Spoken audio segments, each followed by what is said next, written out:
हम बात कर रहे थे गुड़गांव परियोजना के बारे में। दोस्तों देखते हैं गुड़गांव नहर या पश्चिमी यमुना लिंक नहर, इसे पश्चिमी यमुना लिंक नहर के नाम से भी जाना जाता है। दोस्तों इसे पश्चिमी यमुना लिंक नहर, गुरुग्राम नहर के नाम से जाना जाता है। दोस्तों देखेंगे इस नहर को कहां से निकाला गया और इस नहर की शुरुआत कब हुई, कब इसका पूर्ण निर्माण हुआ। दोस्तों यह जो पश्चिमी यमुना लिंक नहर है, यह राजस्थान व हरियाणा की संयुक्त परियोजना है। यह यमुना नदी से दिल्ली के समीप एक गांव है ओखला गांव, इस प्रकार से एक नदी है दोस्तों, और उस नदी का नाम है यमुना नदी। और यमुना नदी में ये जो दिल्ली है, दिल्ली के समीप एक गांव है ओखला गांव, ओखला गांव। और दिल्ली के समीप जो ओखला गांव है, इस ओखला गांव से एक नहर निकाली गई है, उसे गुरुग्राम नहर या यमुना लिंक नहर के नाम से जानते हैं। कई बार एग्जाम में पूछ लिया जाता है कि जो गुरुग्राम नहर है या पश्चिमी यमुना लिंक नहर है, ये कहाँ से, किस नदी से निकाली गई है। यमुना नदी से दिल्ली के समीप ओखला गांव के समीप से निकाली गई है। दोस्तों यह जो नहर है, यह राजस्थान में जो प्रवेश करती है वो क्षेत्र है जुरेरा, कामा, भरतपुर। जुरेरा गांव, कामा तहसील और भरतपुर में यह प्रवेश करती है। दोस्तों यह भरतपुर की डींग तहसील को जलापूर्ति करती है। आपको ध्यान में रखना है कौन सी तहसील, डींग तहसील को जलापूर्ति करती है। दोस्तों इस नहर की जो शुरुआत है ये है यमुना नदी, आपको ध्यान में रखना है, ये यमुना नदी, यहाँ पर ओखला गांव है, ये नहर है गुड़गांव नहर। दोस्तों आपको ध्यान में रखना है इस नहर परियोजना की जो शुरुआत हुई थी वो शुरुआत हुई थी सन 1966 में। अगर पूर्ण की बात पूछे कि यह पूर्ण सन 1985 में, सन 1966 में इस नहर का कार्य शुरू हुआ और सन 1985 में यह बनकर पूर्ण हुई। इस नहर राजस्थान व हरियाणा के बीच में जो समझौता हुआ था वो हुआ था सन 1994 में। ये हुआ था सन 1994 में कि कितने प्रतिशत क्षेत्र जल राजस्थान को दिया जाएगा और कितने प्रतिशत जल हरियाणा के पास रहेगा। दोस्तों 11.9 धन करोड़ लीटर जो जल है वो राजस्थान को दिया जाना प्रस्तावित हुआ। आपको ध्यान में रखना है भरतपुर की डींग तहसील में जल पहुंचाया जाता है। भरतपुर डींग तहसील या डींग क्षेत्र में जल पहुंचाया जाता है। जब ये राजस्थान में प्रवेश करती है तो भरतपुर की तहसील है कामा तहसील और गांव है जुरेरा गांव। कामा तहसील जुरेरा गांव भरतपुर में यह राजस्थान में प्रवेश करती है। दोस्तों इस नहर की जो लंबाई है वह 58 किलोमीटर है। इस नहर की जो लंबाई है वो है 58 किलोमीटर। आपको ध्यान में रखना है 58 किलोमीटर लंबी नहर है। इस नहर से दो क्षेत्रों को जल पहुंचाया जाता है। एक तो क्षेत्र है अजान बांध और दूसरा है घना पक्षी विहार। आपको ध्यान में रखना है अजान बांध व घना पक्षी विहार में जलापूर्ति की जाती है। घना पक्षी विहार में जलापूर्ति की जाती है। दोस्तों हम बात कर रहे थे यमुना लिंक नहर, गुरुग्राम लिंक नहर की। मैं आपको एक बार पुनः बता देता हूं, गुरुग्राम या यमुना लिंक नहर यमुना नदी से दिल्ली के ओखला गांव के समीप 58 किलोमीटर लंबी, शुरुआत 1966 में, सन 1985 में पूर्ण, समझौता सन 1994 में हुआ था। जुरेरा, कामा, भरतपुर से राजस्थान में प्रवेश, डींग तहसील में जल पहुंचाया जाता है। 11.9 करोड़ धन लीटर जो जल है वह राजस्थान को दिया जाना संभव हुआ। अजान व घना पक्षी विहार में यह अपना जल आपूर्ति करता है। दोस्तों इसके बाद में जो महत्वपूर्ण जल परियोजना है वो पढ़ेंगे हम भरतपुर जल परियोजना।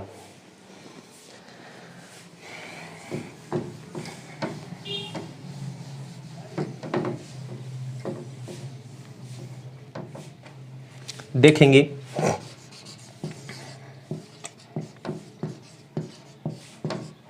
भरतपुर जल परियोजना, यह है आपकी भरतपुर जल परियोजना। दोस्तों जो भरतपुर जल परियोजना है उसके बारे में हम देखते हैं कि भरतपुर जल परियोजना, भरतपुर नहर कहाँ से निकाली गई है, किस नदी से निकाली गई है। दोस्तों मैं आपको बता देता हूँ, भरतपुर जल परियोजना यूपी व राजस्थान की संयुक्त परियोजना है। इस परियोजना का सबसे पहले जो मस्तिष्क में ख्याल आया था वो भरतपुर के शासकों के मस्तिष्क में आया था सन 1906 में। दोस्तों इस नहर का जो उद्घाटन है, शुरुआत हुई थी सन 1960 में और ये पूर्ण काम हुआ था सन 1964 में। इसका उद्गम आगरा नहर से होता है। आगरा नहर यमुना नदी से निकलती है, इस नहर से इसका निर्माण होता है। इसकी जो कुल लंबाई है 28 किलोमीटर है और 28 किलोमीटर में से 16 किलोमीटर यूपी में और 12 किलोमीटर राजस्थान में बहती है। दोस्तों देखते हैं, यह आपके नदी है, उस नदी का नाम है यमुना नदी। ये नदी है यमुना नदी और यमुना नदी से एक नहर निकाली, आगरा नहर। आगरा नहर, आगरा नहर यमुना नदी से निकाली और इस आगरा नहर से एक नहर निकालते हैं भरतपुर नहर। भरतपुर नहर, दोस्तों आपको ध्यान में रखना है, भरतपुर नहर की जो लंबाई है वो लंबाई है आपके 28 किलोमीटर। भरतपुर नहर की लंबाई है 28 किलोमीटर और इस 28 किलोमीटर में से 16 किलोमीटर यह यूपी में है प्लस 12 किलोमीटर यह राजस्थान में है। 16 किलोमीटर यूपी में व 12 किलोमीटर राजस्थान में है। दोस्तों इस भरतपुर नहर का सबसे पहले जो मस्तिष्क में ख्याल आया था वह भरतपुर शासकों के मस्तिष्क में आया था सन 1906 में। लेकिन आपको अगर पूछे इस नहर का निर्माण शुरू कब हुआ तो सन 1960 में इस नहर का निर्माण शुरू हुआ और ये पूर्ण हुई थी दोस्तों सन 1964 में। निर्माण शुरू हुआ सन 1960 में और यह पूर्ण हुई सन 1964 में। आपको ध्यान में रखना है, जो भरतपुर नहर है यह आगरा नहर से निकाली गई है और भरतपुर क्षेत्र को लाभान्वित करती है। दोस्तों अगली जो परियोजना है वो बहुत ही महत्वपूर्ण है। उस परियोजना का नाम है बिशलपुर बांध परियोजना। देखते हैं दोस्तों बिशलपुर बांध परियोजना के बारे में।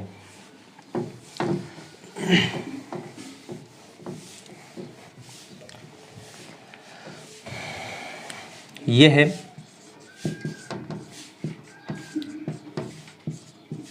बिशलपुर बांध परियोजना। तो देखते हैं सबसे पहले बिशलपुर बांध परियोजना के बारे में। दोस्तों बिशलपुर बांध परियोजना देश की या राज्य की सबसे बड़ी पेयजल परियोजना है।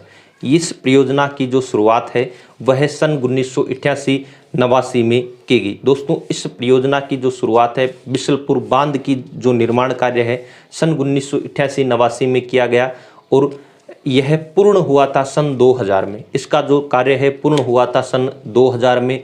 574 मीटर लंबा व 29.5 मीटर ऊंचा बांध बना हुआ है। दोस्तों यह देवली तहसील से 24 किलोमीटर दूर राजमहल गांव के समीप बनास, डाई व खारी नदियों के संगम पर बना हुआ है। दोस्तों हम देखेंगे बिशलपुर बांध के बारे में। एक नदी है बनास नदी जो चंबल की प्रमुख सहायक नदी है। बनास नदी और ये है चंबल की प्रमुख सहायक नदी। इस प्रकार से यह है चंबल नदी। अब यहाँ से दो नदियाँ मिलती है। एक नदी का नाम है डाई नदी और एक का नाम है खारी नदी। आपको ध्यान में रखना है, खारी नदी का उद्गम बिजराल की पहाड़ियों से होता है। डाई नदी का उद्गम अजमेर की भिनाई की पहाड़ियों से या किशनगढ़ की पहाड़ियों से। अजमेर भिनाई या किशनगढ़ की पहाड़ियों से इस नदी का उद्गम होता है। यह जहाँ पर मिलती है वहाँ पर टोंक बिशलपुर में राजमहल गांव के समीप एक बांध बना हुआ है। उस बांध का नाम है बिशलपुर बांध। दोस्तों बिशलपुर बांध का जो निर्माण कार्य शुरू हुआ था वह सन 1988-89 में शुरू हुआ था। अगर पूर्ण पूछ ले आपको तो वो सन 2000 में यह कार्य पूर्ण हुआ था। बिशलपुर बांध परियोजना एक पेयजल परियोजना है, आपको ध्यान में रखना है, यह एक पेयजल परियोजना है। यह किस प्रकार की परियोजना है? यह एक पेयजल परियोजना है। दोस्तों हम पढ़ रहे थे बिशलपुर बांध परियोजना के बारे में। यह पेयजल परियोजना है। यह जो बिशलपुर बांध है यह 574 मीटर लंबा व 29.5 मीटर ऊंचा। तो आपको ध्यान में रखना है, यह जो बांध है यह 574 मीटर लंबा व 29.5 मीटर ऊंचा, 29.5 मीटर ऊंचा बांध बना हुआ है। दोस्तों बिशलपुर बांध का क्षेत्र है देवली तहसील, टोंक जिले की देवली तहसील के राजमहल गांव के समीप। आपको ध्यान में रखना है, देवली तहसील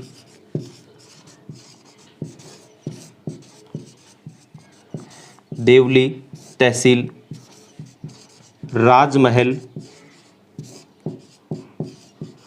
टोंक में यह बांध बना हुआ है। खारी बिजराल की पहाड़ियों से उद्गम, डाई अजमेर भिनाई की पहाड़ियों से, इनके संगम पर इस बांध का निर्माण हो रखा है। खारी, डाई व बनास नदियों के संगम पर। दोस्तों यह बांध क्रिकेट निर्मित बांध है, राज्य की सबसे बड़ी पेयजल परियोजना है। यह बांध क्रिकेट निर्मित बांध है, कंकड़ पत्थर से निर्मित बांध है, राज्य की सबसे बड़ी पेयजल परियोजना, राज्य की सबसे बड़ी